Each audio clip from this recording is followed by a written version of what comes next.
waktu lalu, rekaman CCTV yang merunut perjalanan rombongan Putri Chandrawati dan Brigadir J dari Magelang hingga Jakarta, juga pergerakan Verdi Sambo di rumah dinasnya, tayang di beberapa media. Lewat verifikasi dengan metode yang cukup sederhana, melalui sinar matahari dan bayangan, kami mendapatkan sejumlah kejanggalan pada rekaman CCTV tersebut. Meski Polri dan Komnas HAM telah mengakui adanya rekayasa, tapi mereka belum detail menjelaskan bagian penting dalam kasus pembunuhan ini. Rekaman CCTV yang beredar luas itu memang hasil manipulasi. Jelas rekaman tersebut menghapus banyak scene. Hal itu masih jamak dilakukan karena rekaman berdurasi amat panjang. Sampai di situ, manipulasi masih bisa dikatakan wajar untuk kepentingan meringkas durasi. Tapi menjadi tidak wajar jika dilakukan bukan untuk meringkas durasi, melainkan membuang elemen-elemen penting baik berupa scene tertentu atau objek tertentu dalam frame. Manipulasi yang ini termasuk juga dengan menambahkan elemen-elemen baru atau objek tertentu dalam frame. Misal, mengedit timestamp CCTV. Untuk mengecek lebih rinci, bisa dilakukan metode localization tampering, yakni analisis frame by frame, menghitung histogram dan menampilkan grafik histogram. Karena rekaman CCTV yang beredar adalah gabungan berbagai rekaman yang dijadikan satu, sulit untuk localization tampering. Dalam kasus rekaman CCTV di seputar kediaman Verdi Sambo, cara lain ialah memverifikasi timestamp yang ditampilkan dalam rekaman CCTV. Kami mencoba melakukannya melalui sinkronisasi arah bayangan matahari. Foto ini didapat YouTuber Anjas Asmara. Diduga kuat, foto itu diambil sebelum rombongan berangkat dari Magelang. Mobil patwal ini identik seperti yang muncul di CCTV. Foto itu diambil di depan rumah Sambo di Cempaka Residence. Kamera mengarah dari titik ini ke arah ini. Mobil ini menghadap dari timur ke barat. Jika disinkronkan dengan jam matahari, maka foto ini diperkirakan diambil sekitar jam 9.30. Analisis yang sama juga kami lakukan pada CCTV dalam perjalanan di batas kota utara Magelang. Speedcam tol Semarang KM 431 dan rest area KM 86B di tol Palimanan. Begitu juga pada rekaman CCTV saat Verdi Sambo pulang ke rumah. Rekaman ini disebut terjadi pada 15:29 waktu Indonesia Barat. Ini sinkron dengan jam matahari pada masa tersebut. Sambo tiba di rumah semenit kemudian. Lalu CCTV berikutnya menggambarkan rombongan dari Magelang datang pada 15:41 waktu Indonesia Barat. Di situ Putri, Yosua, dan Richard Eliezer terlihat turun dari mobil lalu melakukan tes PCR.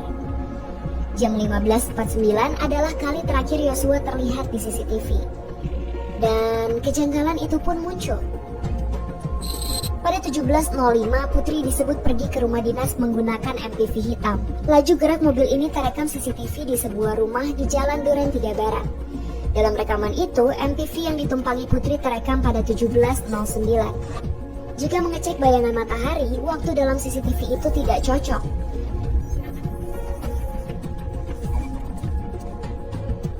Sehingga terlihat outline bayang-bayang. Hasilnya tetap tidak sinkron dengan jam matahari. Kejanggalan lain pun muncul pada rekaman berikutnya. Menyusul Putri, Sambo terlihat keluar dari garasi rumah di Saguling pada jam 17.10. Jika melihat dari jam matahari pada jam tersebut, bayangan mobil semestinya tak mengarah ke situ. Seharusnya mengarah ke sisi ini. Kami mencoba mengecek adakah objek lain di halaman rumah Sambo yang menghalangi sinar matahari. Misal, pohon atau benda lain sehingga menciptakan bayangan ini.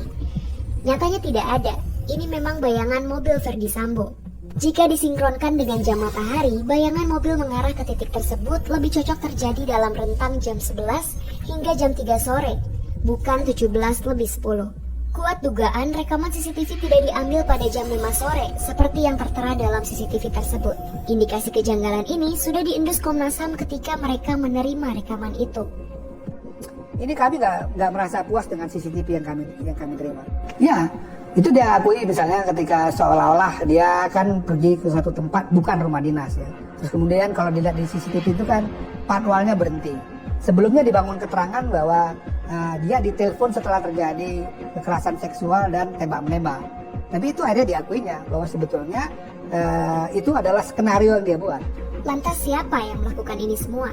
Mabes Polri sudah terang-terangan menyebut rekaman CCTV tersebut adalah rekaman yang disita dan disusun oleh Polda Metro Jaya.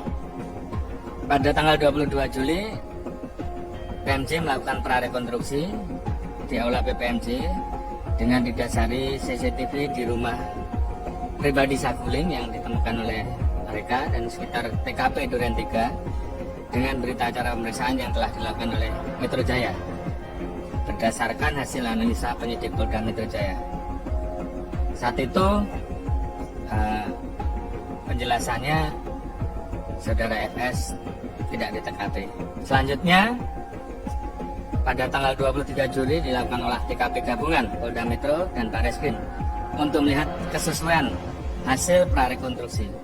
Hasil olah TKP ini menunjukkan inkonsistensi keterangan-keterangan dari prarekonstruksi yang dikumpulkan oleh penyidik Polda Metro Jaya. Sebelum beredar, rekaman CCTV sempat diputar Polda Metro Jaya saat mengundang Lembaga Perlindungan Saksi dan Korban atau LPSK.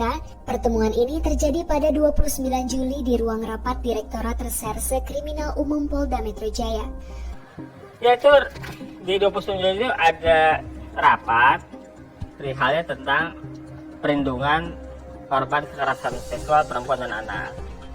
Rapat itu pada intinya tidak membahas hal umum menyangkut perlindungan terhadap perempuan dan anak menjadi korban kekerasan, tetapi dikhususkan untuk membahas Ibu PC. Jadi rapat itu hanya membicarakan soal Ibu PC dan mendorong si pengundangnya mendorong agar FSK segera melindungi Ibu PC. Dan diputarkanlah video yang sudah diedit, yang sudah ada backsoundnya, video CCTV perjalanan rombongan Ibu PC. Ketika video itu diputar dengan backsoundnya, kemudian ada yang menjelaskan, menurut kami tujuannya untuk mempengaruhi terundang untuk dalam suasana yang sama sebagaimana dibangun oleh naratornya gitu, yang melakukan presentasi ketika video itu ditayangkan. Salah seorang petinggi Polda yang hadir dalam rapat itu adalah Wadir Krimum AKBP Jerry Siagian. Belakangan, ia ditahan di Makobrimob karena diduga terlibat dalam manipulasi kebenaran kasus pembunuhan Yosua. Apakah perbuatan Jerry Siagian dan yang membantunya ini diketahui atasannya di Polda Metro Jaya? Dalam hal ini tentu saja, sang Kapolda Fadil Imran.